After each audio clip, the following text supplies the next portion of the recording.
Hi, Mark Jager here from jagerphoto.com. Welcome to part 5 of a series of video aimed at helping beginning photographers run their DSLR cameras. In part 1 of the series, I addressed using a mid-level DSLR in program mode, essentially full auto point and shoot. In part 2, I went into the next level of detail where I addressed autofocus, live view, ISO, and the use of aperture and shutter priority photography. In part 3, I went into greater depth on the science behind camera control functions such that you can make good choices about how do you want to run your DSLR. In part 4, I addressed focal length and flash photography. In this part 5, I will be addressing the last two major topics for this series. That'll be high dynamic range photography and use of your DSLR for video. At the request of several viewers, I've provided links below that provide a reasonable view of the gear I use. The links will direct you to cameras and lenses, studio gear, video gear, and some miscellaneous equipment. The links all go to B&H, my vendor of choice. It's really easy to shop these days, but over roughly 30 years, I've found B&H to be 100% reliable with respect to making things right.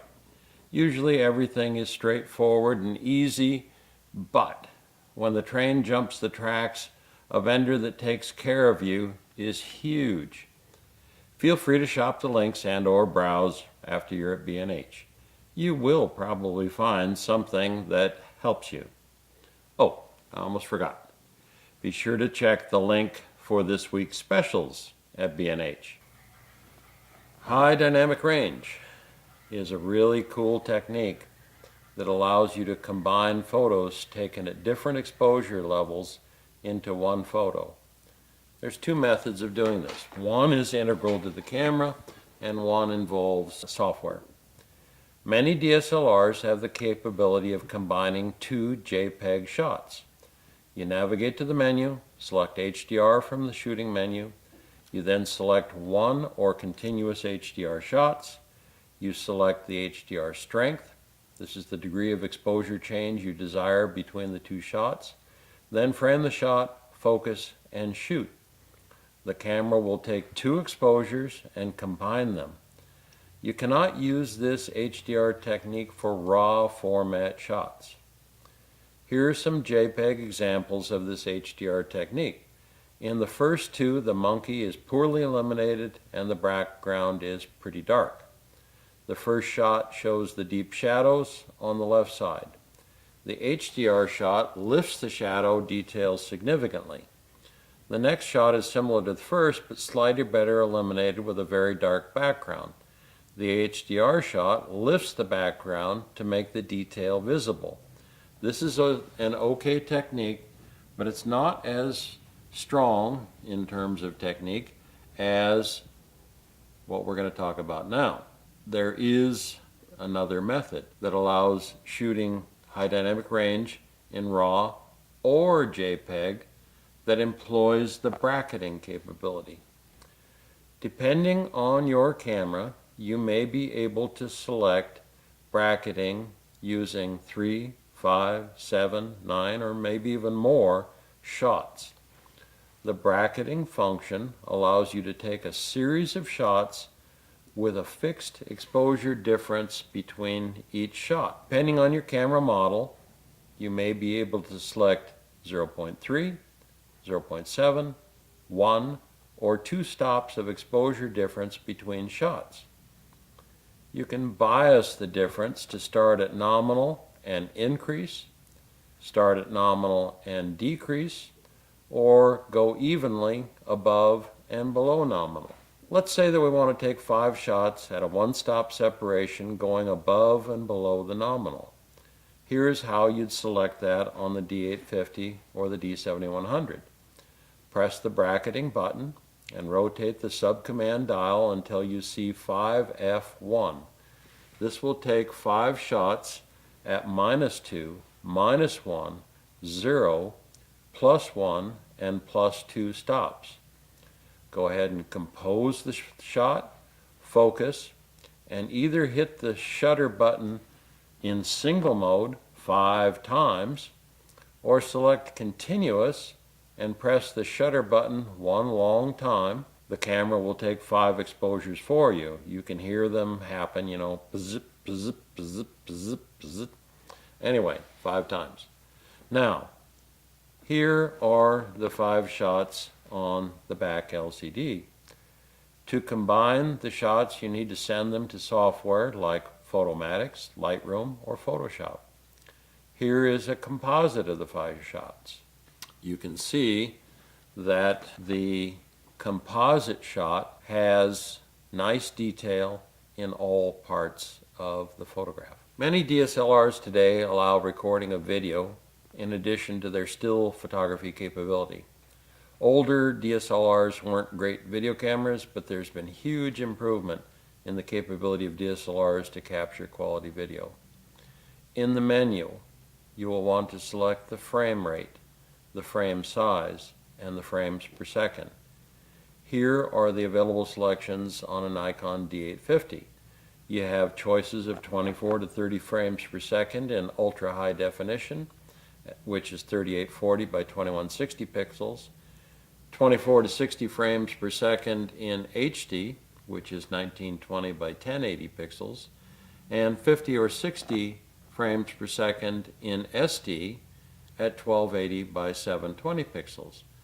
There's even 3 choices for slow motion recording, where you record faster frames per second than you will project. This functionally makes the motion appear slow.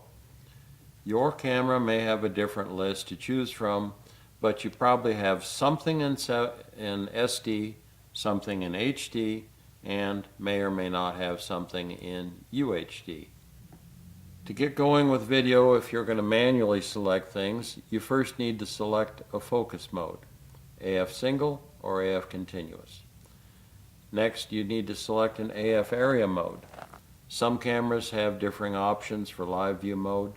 The options for a Nikon D850 are face priority, used for people. The camera automatically detects and focuses on people's faces. Wide area, which is good for landscape or non-portrait shots. You can move the focus point as you desire. Normal area, the camera will focus on the selected spot and you can move that spot as you desire. And finally, pinpoint. It's the same as normal, except a smaller focus point is used. Here is the selection of autofocus mode, as we demonstrated earlier, using the autofocus button and the command dial. Then the autofocus area is selected using the subcommand dial. You'll also want to select an aperture, shutter speed, and ISO that will work for the lighting you have. A reasonable shutter speed will be a fraction made by dividing 1 by twice the frames per second. So, if you're shooting 30 frames per second, which is great for sending over the web, you can be fairly certain that 1 divided by 2 times 30, which is 1/60th of a second, will work fine. Aperture should be probably something on the lower end of the spectrum, meaning from your widest aperture up to about f8. If you go above f8, it will need a pretty high ISO unless the light is pretty bright. Now I'm shooting at the moment at f8, but I have a 1,000-watt light there, a 1,000-watt light there, and behind me is a third 1,000-watt light. It is modestly bright in here. I can get away with it. Now, movies are often shot at ISO above that recommended for still photography, as the moving pictures will hide a lot of defects that you would see in a still photograph. But you're asking a lot of your camera to go to really high ISO to make a movie. Quality will be better at lower ISO if you've got the light. Now, press the live view button and you'll be able to see the image to be recorded on the back LCD. You typically cannot use the viewfinder for shooting movies as the mirror is up. Some mirrorless DSLRs let you still use the viewfinder. Use the AF on button on the back of the camera to focus. You can repeatedly press the AF on button to refocus when the subject is changing distance. Next, press the start recording button and shoot your movie. Usually that's a separate button, but it's close to the one you use for still photography. Depending on your camera, there's a bunch of other options that you can select from the menu as follows. The image area. Are you going to shoot FX or DX? Wind noise reduction. Do you want to mitigate the sound of wind across your camera microphone? Memory card destination. If you've got two memory card slots, do you want it to go to slot 1 or slot 2? Monitor brightness. You may want to adjust the brightness of the LCD depending if you're on the shade or in the sun. The multi-selector can be set to change aperture while recording or set to change exposure while recording. You can ask the display to show you critical highlights. You, of course, can set, if you're using an external headphone to monitor the volume, you can set the volume. Do you want to have electronic vibration reduction? You can ask it to show you on the camera display whether or not you have everything in focus or not. Once you've shot a video, you can watch them on the back LCD. You hit the button here in the upper right hand corner and it will bring up the display of the last movie taken on the screen. You can use the sub-command dial to scroll left or right through the movies you've taken. Once you get into a movie, you can either press the OK button. On some, you have a touch screen, and you can press the button to move forward. To stop viewing, hit this button again, or on some, you can press the OK button and it will stop it. You can use the multi-selector to reverse, forward, rewind, go to the end, etc. All of these things are explained in the user's guide for your camera. This is one of the places where there are some differences camera to camera. Well, that's it for part 5. This is the end of the series. If you've absorbed some or all of the information in this video, congratulations. You're fulfilling my goal. The good news, you're now a graduate. However, feel free to go back and look at as much of this video as you choose. Take your knowledge and look for opportunities to shoot indoors, outdoors, daytime, astrophotography, golden hour, people, landscape, wildlife, action, stills, movies.